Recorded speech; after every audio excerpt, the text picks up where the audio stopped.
currently my two favorite cars under $250. The brand new Rlaarlo Omni-Terminator and the HBX 2997A. This has been my favorite budget car for quite a while, well, since it came out. And then this thing pops up and is like, hold on a second. So I'm actually just as curious as you are to see what happens here. All right, now first off, this is actually a brand new one. The one that I reviewed basically became a parts car, and this one has never been driven. This guy has now had 4 or 5 battery packs in there, so somewhat of a disadvantage. However, the only thing that's broken is the body. But I taped it back together and it looks practically perfect. Oh wait, I can make it even better. There, we have a headlight. Now, just to show you, the same thing pretty much happened to my original one of these. So possibly both the bodies on these cars are weak points. With that said, they did both crack on pretty bad crashes. Ooh. Oh, So take that for what you will. I don't know. We'll probably find out more in a second. Now you're gonna see that there's actually a lot of similarities between these two. Both of them are roughly 12 scale, though this does beat it slightly on size. Lights on the bumper, lights on the roof, brushless and 3S capable, brushless and 3S capable. However, this one only comes with 2S batteries. Both have oil-filled shocks, though these definitely drop smoother than that one does. They still work very well, though. We actually have a brand new suspension tester that we're going to compare them on. A brand new ramp as well. Really test durability. Both have center differentials, which is huge in my opinion. It is pretty rare to see center differentials in RCs of this price. Both of them are 45 amp ESCs. However, there are 3 different versions of the Rlaarlo that you can get. This is the aluminum version. It has aluminum parts, an aluminum chassis, and they have a carbon fiber version as well. Still has an aluminum chassis. But it has a 60 amp ESC. And a bigger motor, which we'll get into that stuff here in a minute. Oh, before I get ahead of myself, here's how the video is gonna go. I'm gonna show you a few visual comparisons on these. I've already shown you a few, but there's a couple more things. Then we're gonna take them both out in the real world. See how they both handle different terrains, how they both jump and land, and then we're gonna talk about some build quality differences and anything else that should help you decide which of these you should get. But then you're also gonna see that this one looks extremely over-engineered with all kinds of craziness, and that this one actually looks fairly simple. Now, so far, both of these have proven themselves to be very worthy. And this one being overly simplistic when compared to this doesn't seem to cut down on its durability or its performance, and you're gonna see that. Now, I've done full reviews on both of these vehicles, so I will link those in the description,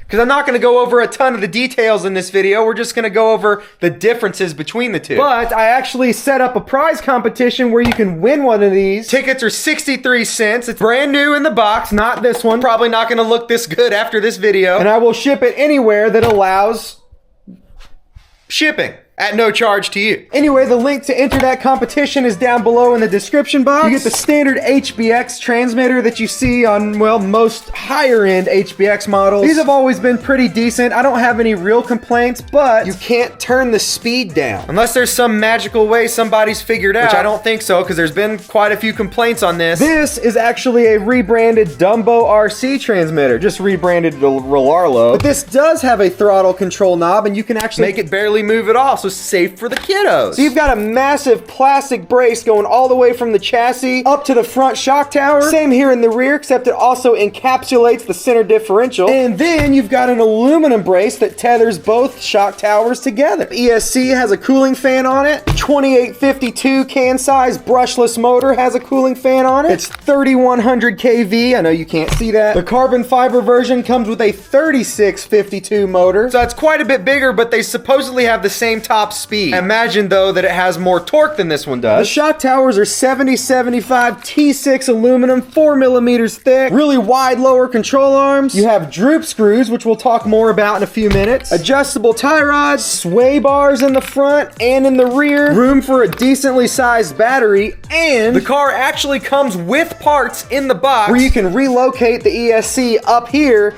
and make this entire side a battery tray. The upper control arms have what looks like a really strong interlock connection, dual contact mounts for the lower arms. There's an adjustable servo saver, hinge pin brackets, 4 millimeter thick aluminum, all 4 of them for the lower. We've got metal axles, metal center drive shaft, metal differential gears. The carbon fiber version also has metal gears, however a stronger alloy, and they're spiral cut. In theory, they should be stronger and quieter. Oh, and they also sell a roller that comes with a clear body that you can paint and put your own electronics in. Oh, we did break off the wheelie bar.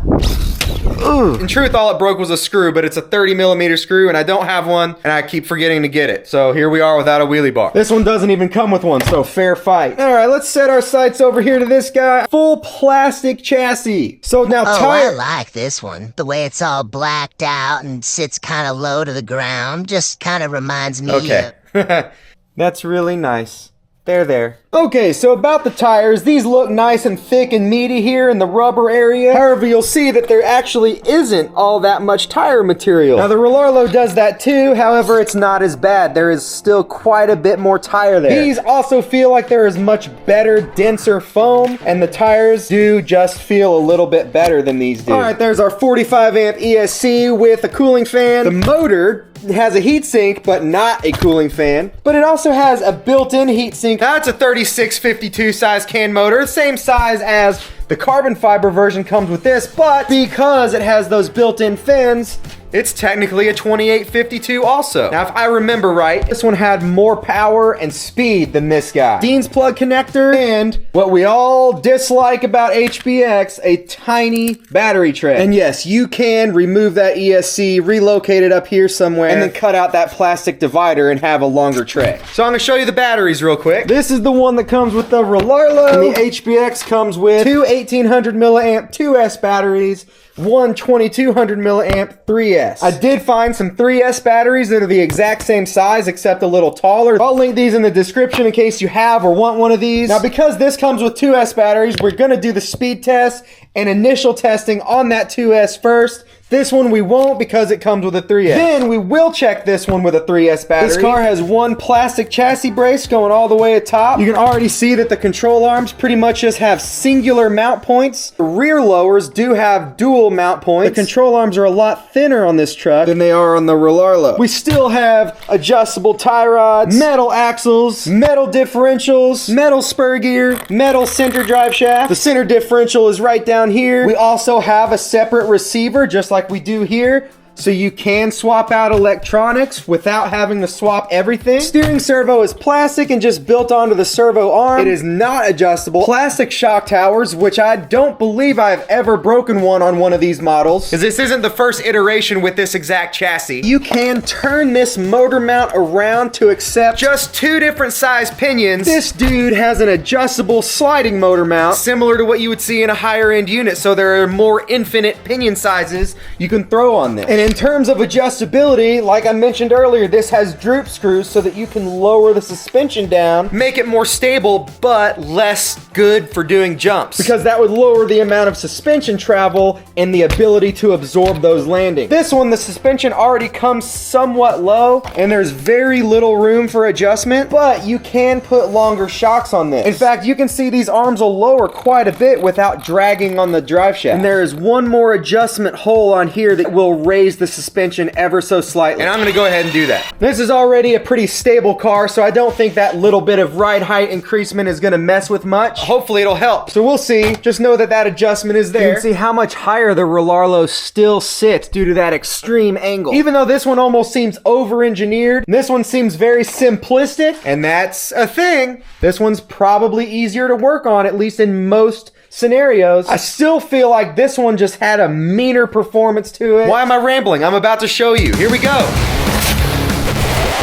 One more point I need to make. This dude comes with two different pinion sizes for the motor. It comes with this 16 tooth. I already have the 19 tooth installed. So to get the speeds you're about to see, you gotta swap the pinion. It's in the box, I did run it on the 16 tooth in the review video if you're curious. but we're sticking to the 19 tooth here.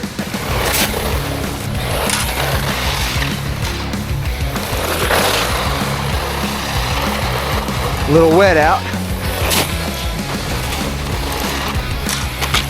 Definitely getting that waterproof test in. All right, here's the 2S speed test.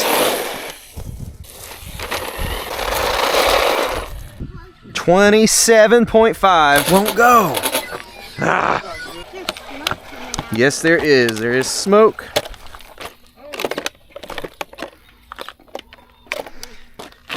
Huh.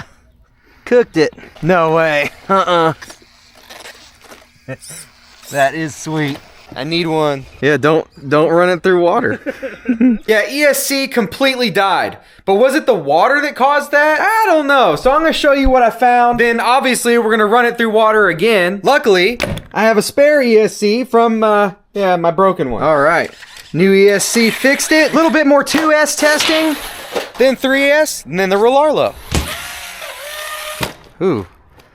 Did you see that? Yeah. A little glitch in the air. What was that all about? What in the world is it doing? Ah, that's not right. And it just stopped again. There's no smoke. All right, believe it or not, it was a bad motor. I'm gonna give 2S one more chance here.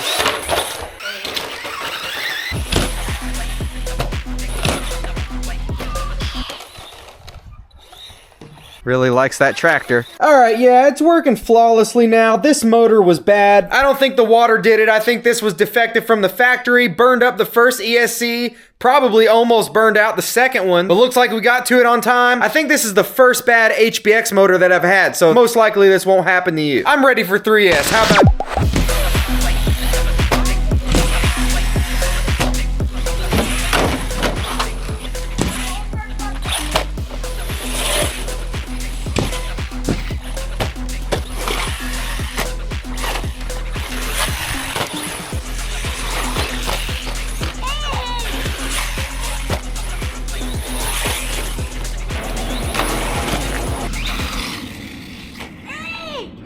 That was a nice jump.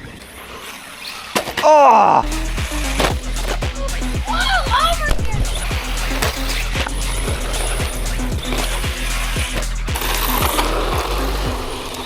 Much better handling on dry pavement. We still got a puddle there. It does say splash proof. I can't find where the Rlaarlo says whether it's waterproof at all or not. I don't know if I could hit it. Oh!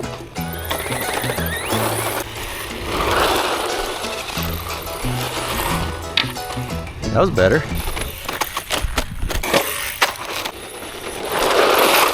You know what? There's a shadow here that probably doesn't look as good on camera. I'm gonna do this on this side. A little soggy.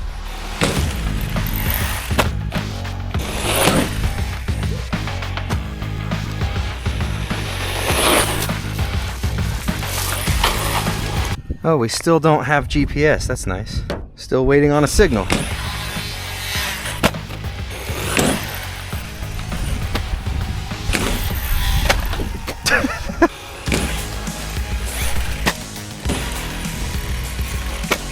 Still no signal. Come on.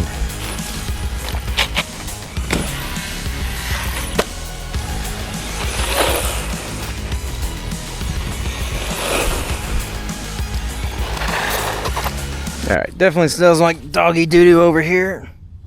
Nope, I did not step in it.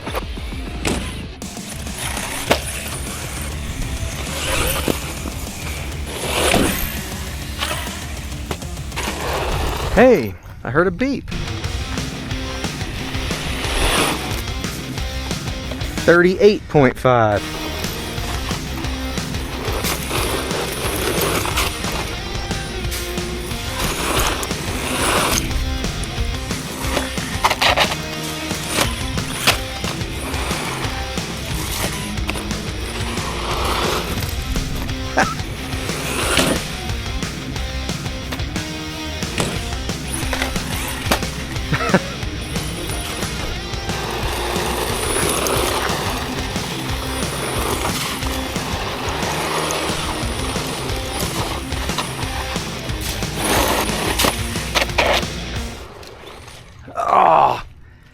Oh, that's a nasty one right there. Not the first time I've been in that puddle. Yeah, this car got absolutely drenched. That is a really deep, muddy puddle. We've had issues in there before. It never stopped running though. I'm just gonna check it again now that it's been a few days.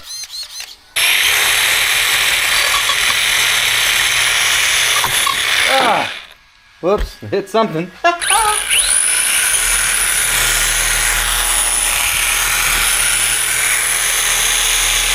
Seems like we're okay, so time for Rlaarlo footage. And then we'll talk about all the good stuff between the two cars. Well, and the bad, obviously. They both have bad stuff. Just how it is. I'm still gonna put this through the puddle like once or twice because we need some sort of comparison.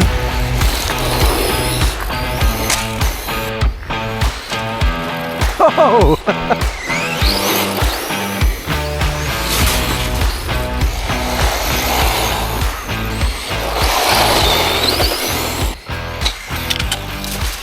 Oh! Ah!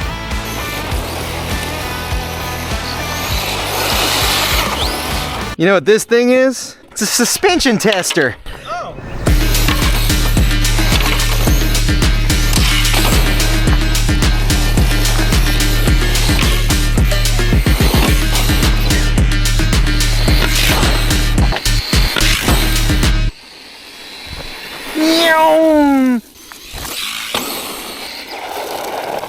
37 miles an hour.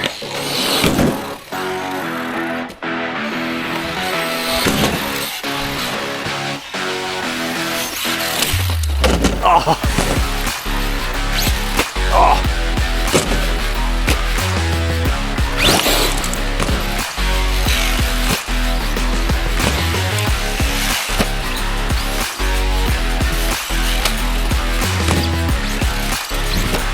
Seriously, this has been here for like 3 minutes and a bird already took a dump on it. Good aim. Yeah, that's the suspension on that little thing.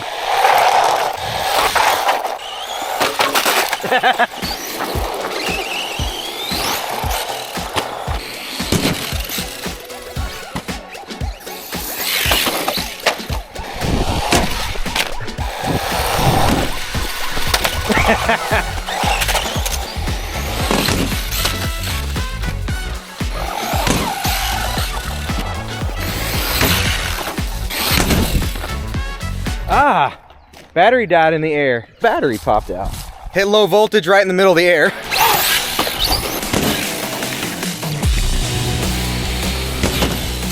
Wow, battery made a big difference.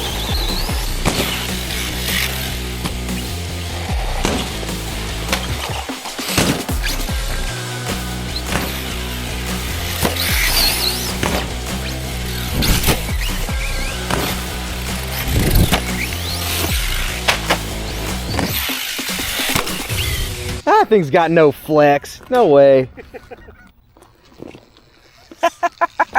That's insane.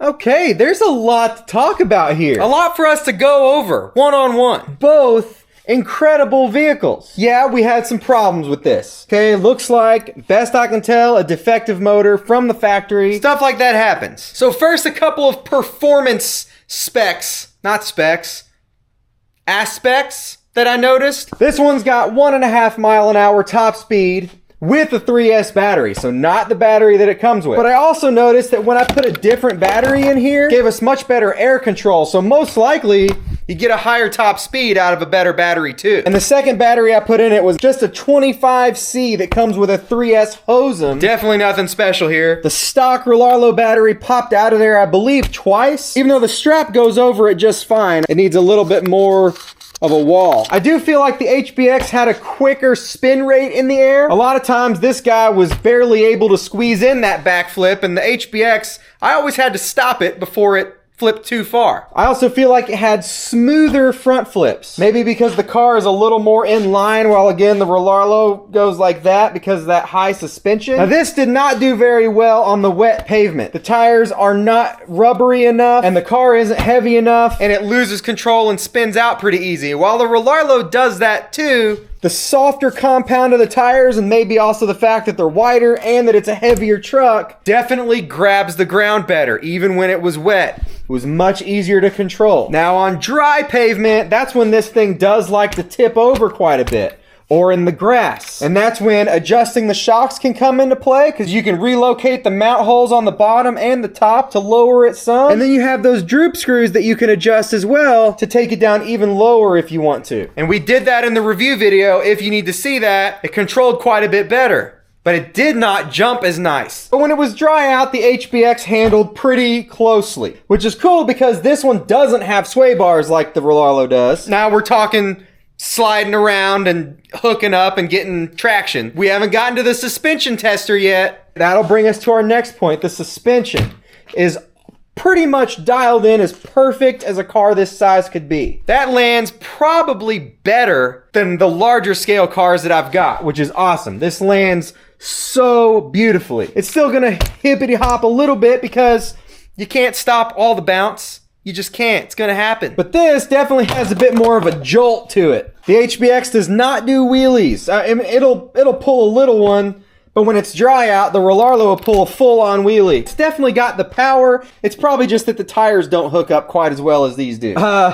This one doesn't like the suspension tester, and this one does. Soaks up the bumps much neater and nicer than the poor HBX does. Flipped it on its lid almost every time, while this thing handled it like a elegant unicorn prancing on a rainbow. The Rlaarlo feels like it's maybe got a little less punch than the HBX has. It might just be that this is a heavier vehicle, but of course, if you want more punch, you just buy the roller version of this thing, put your own electronics in there, and this will really get up and go. We're probably gonna do that to this one, actually, because I really like that truck. But I've got upgrade plans for this guy too, and it might involve these tires and shocks. To give you an idea of what this car is actually capable of, here is the HBX 2995, built off this exact same chassis that I have upgraded with tires, shocks, a powerful Hobbywing 3S motor in there. And this thing is awesome. I love this car. I'll link a video of this build in the description. And for some reason, I feel like the HBX was able to fly farther. Again, maybe it's a little more aerodynamic, being that it's smaller, shorter. Plus lighter and 1.5 miles faster. This dude also gets a little bit nose heavy in the air. You might notice in the video when it's jumping that I do have to keep tapping the trigger because it does keep wanting to nose down. It feels pretty well balanced. And there's definitely no drag brake. But for some reason, it does tip forward. Now also, the Rlaarlo just has a tighter feel to it. More solid feel. They advertise that you get the large car feel in a small package, and honestly, that kind of fits. There's something about this truck that feels different than anything else out there of its same size. So all in all, I mentioned all that over-engineering that they did.